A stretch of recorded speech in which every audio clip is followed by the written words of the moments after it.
My life was in turmoil. My wife and I were fighting all the time. I got away from everything and everybody. I don't know, I always had this emptiness in my heart. I wanted filled. I just felt like I went my whole life, just searching for something. And my father died, and that ruined me a lot. My father didn't believe in suicide, and I didn't want to live, but rather than disrespect him, I decided I would just become so mean that someone else would do it to me and I wouldn't have to. So I joined the Army, thinking, what better place to get killed than in the Army? Now, while I was in the Army, my daughter got injured. She was in an accident, and she was blind and paraplegic, and it's just like I felt the whole world was coming down on me. And one morning, I just really got mad, and I gave God a cussing like you wouldn't believe. I said, I'm not Moses, I'm not Abraham, but I put my sandals on just like they do, and I'm a man. I don't want to know why this is happening to me. I just want to know that it's happening for a reason.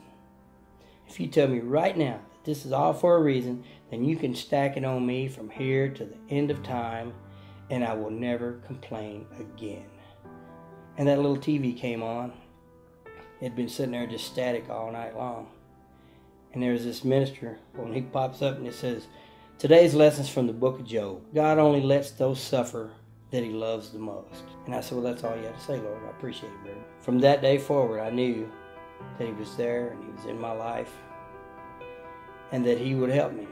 I went to prison just almost immediately after that. I was in prison for aggravated assault. I was in one of the worst prisons in the state of Tennessee. It was full of gang activity. I got my throat cut, 52 stitches. My neck, I could take those fingers and stick them all the way throughout my mouth. I'd gone to the library that day because it was really about the only thing to do. But I ran across this little book called The Richest Caveman. This book is hilarious, but it is great. I'm sitting there with this big beard, and I'm thinking, hey, I know what it's like to look like a caveman, but I'm not an educated person, I guess you'd say, but I'm a simple guy. I'm just really a simple guy. That's what I loved about Doug Batchelor, because this guy is just as straight out as you can get. And my wife and I, we've kept contact through all these years, and so much has gone on. And I told her, I said, listen now, this is the center of my world right now. And I said, I really want you to be involved in it with me. I need it. And I said, you will too if you ever just take hold of it. I told my wife, I said, listen, they've got this amazing facts Bible study going here. And this is the best way for you to get this information, and I think. I said, because it's broken down, and they give you questions and to make you look for these things, so it's not anyone telling you. You find it on your own, and they teach you to actually use the Bible. She was there faithfully every Wednesday until we decided, she wanted to be baptized also. She saw it coming around. The choice was made, and October the 4th, 2014, my wife and I, we were baptized in the water at the same time, and we started our walk together, I guess you'd say. I went through everything that a man could possibly go through, I guess. From marital trouble, loss of family members, death in my family.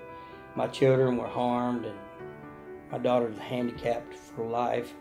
I went to prison, but still, I kept my word to God that he could stack it on me as much as he wanted. And I'd never question him again, and I didn't. But I can say this much. He never put nothing on me that I couldn't handle. And he walked with me through it all. And I'd like to say that to anyone who is in prison,